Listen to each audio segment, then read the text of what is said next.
Hi friends, എല്ലാവർക്കും ചാനലിൻ്റെ പുതിയൊരു വീഡിയോയിലേക്ക് സ്വാഗതം. ഇന്നത്തെ വീഡിയോയിൽ നമ്മൾ പറയാൻ പോകുന്നത്, നിങ്ങളെല്ലാവരും UPI ട്രാൻസാക്ഷൻസ് യൂസ് ചെയ്യുന്ന ആൾക്കാരാണ്. സോ UPI ട്രാൻസാക്ഷൻസിൽ നമുക്ക് ഓൾറെഡി ലിമിറ്റ് ഉള്ള കാര്യം അറിയാം. സോ ആ ലിമിറ്റിനെ കുറിച്ചും അതുപോലെ അതിനെക്കുറിച്ചുള്ള കൂടുതൽ ഡീറ്റെയിൽസാണ് ഈ ഒരു വീഡിയോയിൽ നമ്മൾ പറയാനായിട്ട് പോകുന്നത്. സോ നമുക്ക് വീഡിയോ സ്റ്റാർട്ട് ചെയ്യാം.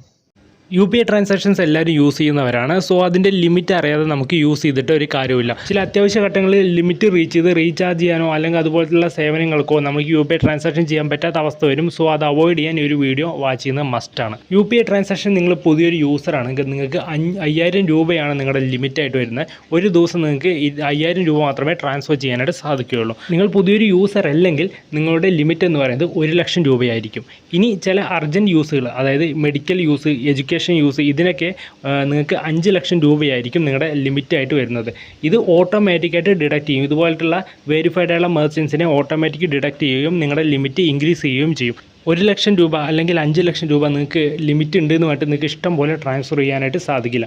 ഒരു ദിവസത്തെ മാക്സിമം ട്രാൻസാക്ഷൻ എന്ന് പറയുന്നത് 20 തവണയാണ്. നിങ്ങൾ 20 തവണ 1 രൂപ നിങ്ങൾക്ക് വെച്ച് ട്രാൻസ്ഫർ ചെയ്താലും നിങ്ങളുടെ ലിമിറ്റ് റീച്ച് ചെയ്യും. അത് 20 രൂപ നിങ്ങൾക്ക് അപ്പോൾ സെൻഡ് ചെയ്യാനായിട്ട് സാധിക്കുള്ളൂ. സോ 1 ലക്ഷമോ ആയിക്കോട്ടെ 5 ലക്ഷം ആയിക്കോട്ടെ നിങ്ങളുടെ റീച്ച് അത് നിങ്ങൾ 20 ട്രാൻസാക്ഷൻ്റെ ഉള്ളിൽ ചെയ്തിരിക്കണം. എന്നാൽ മാത്രമേ നിങ്ങൾക്ക് ആ ഒരു എമൗണ്ട് യൂസ് ചെയ്യാനായിട്ട് സാധിക്കുകയുള്ളൂ. ചില പുതിയ യൂസേഴ്സിന് 1000 രൂപ വെച്ചിട്ട് ട്രാൻസ്ഫർ ചെയ്യാൻ സാധിക്കാറുള്ളൂ. അത് ആപ്പ് സെറ്റ് ചെയ്യുന്നതാണ്, ബാങ്ക് സെറ്റ് ചെയ്യുന്നതല്ല. ഇതുപോലുള്ള യൂസ്ഫുൾ ആയ വീഡിയോസിന് വേണ്ടി സപ്പോർട്ട് ചെയ്യുക. അടുത്ത വീഡിയോ ബൈ.